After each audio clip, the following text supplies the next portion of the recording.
And I want to thank SU for being a great partner in figuring out how to get this done. It was SU that conceived and planned and partnered.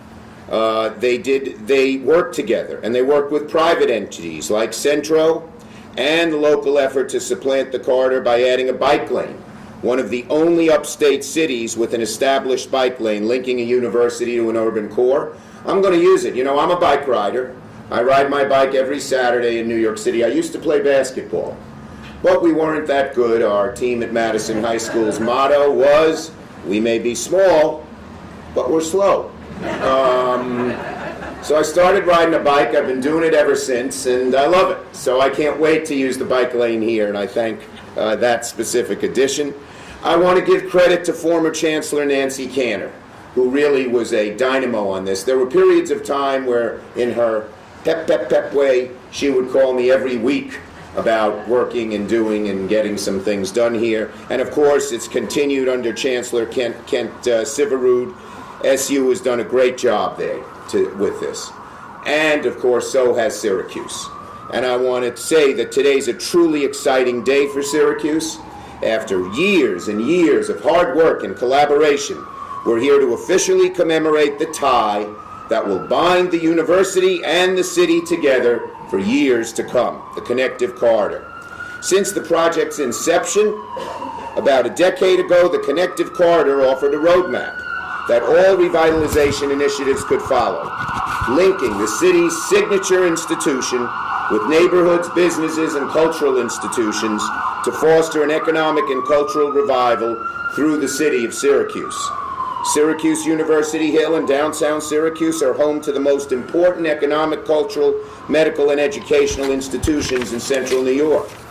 Yet, the two centers' activity, they were so near, but so far, yet so far.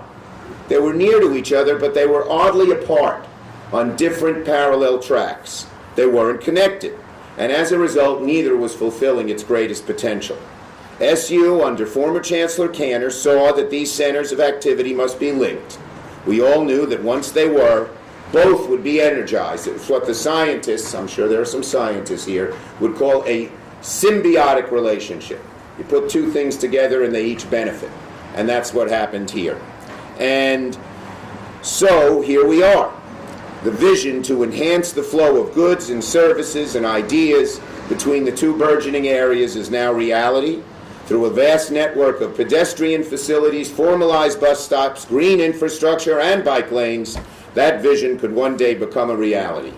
Connecting the assets of University Hill with the energy of downtown was and is much more than an extraordinary transportation project. It serves as a model of economic development and urban renewal for cities like Syracuse.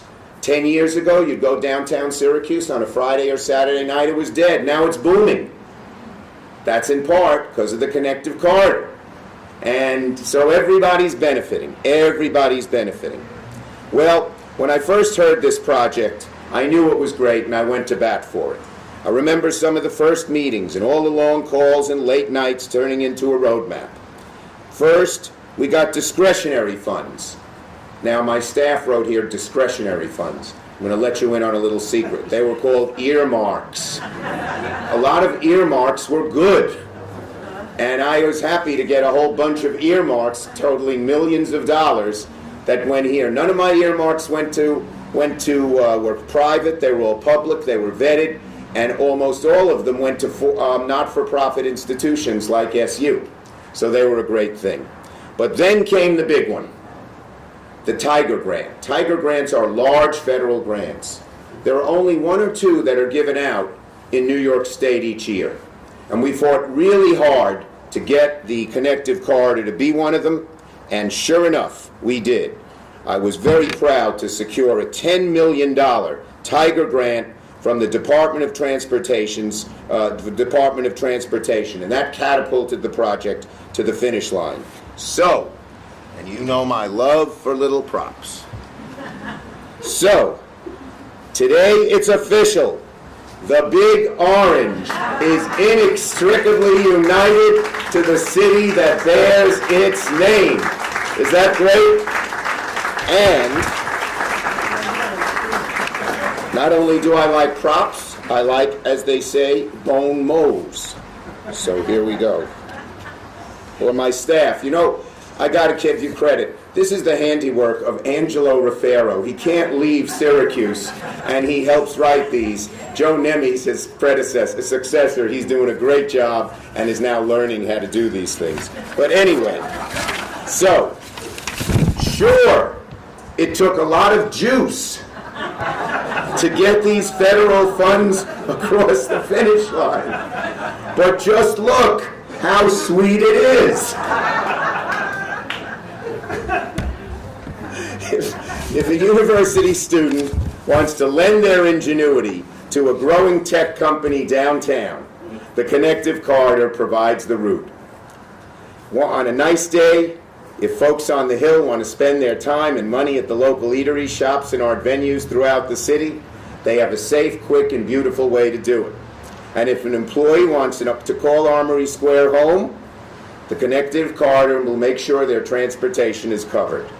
We all know that blood is red and pumps through the body, bringing oxygen to its parts.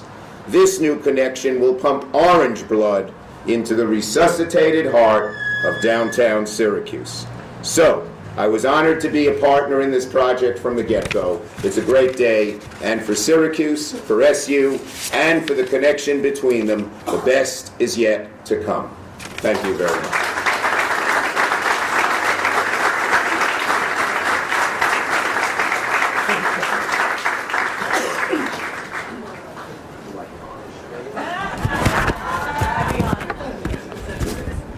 Senator, that was outstanding. Thank you. And I was just wondering, I have a big event on Friday night, and it's a food event. So I was wondering.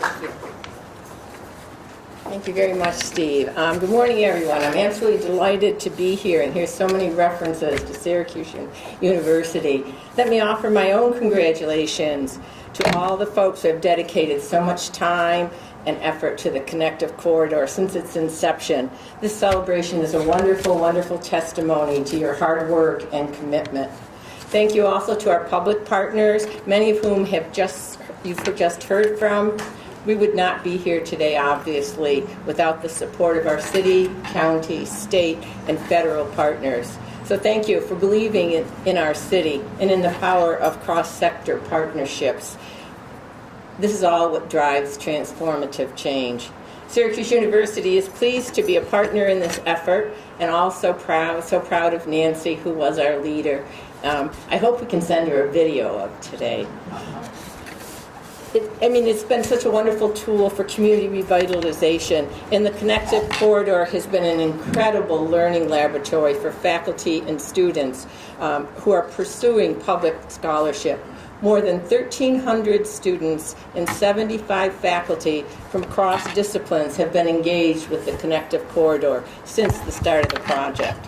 They have pursued research, design, and demonstration projects that have enhanced their classroom learning and generated meaningful real-world professional experiences that will serve them well long after they leave here. I want to share just a few examples. I have a few here of some of the engagement projects they've been involved with. The concepts generated from the initial international design competition for the corridor were shaped through the leadership of Professor Julia Zerniak, now Associate Dean of the School of Architecture, whose students and faculty have been actively engaged throughout the project. College of Visual and Performing Arts faculty and students designed the bus wraps. If you think of the bus wraps and all the interiors, and they collaborated with an iSchool grad student to develop a mobile app that has helped increase bus ridership to more than 18,000 annually. VPA's media arts faculty and students worked with Lightwork and the Urban Video Project to bring outdoor IMAX-size projections to life at the Everson Plaza. Quite amazing if you've seen them.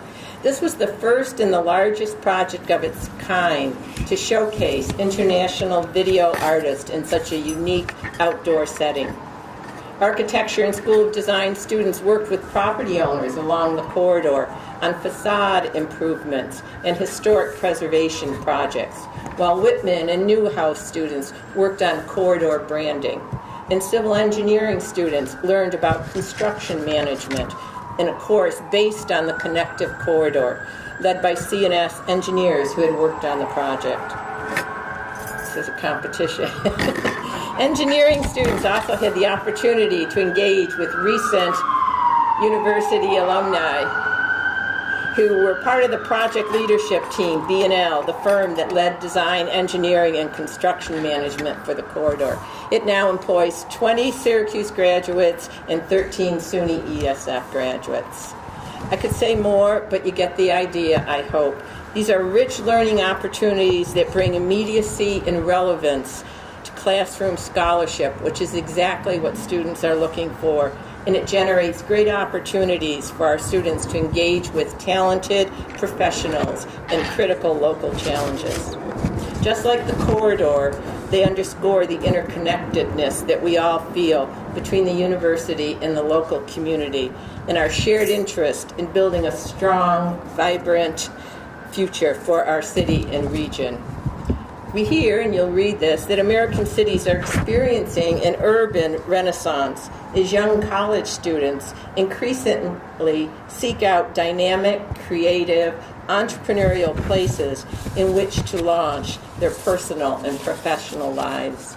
Projects what we're engaged in today are helping to make Syracuse one of those places, a place that values public spaces, walkability, cultural assets, diverse people and activities, and a spirit of civic entrepreneurship that believes in and values our urban centers.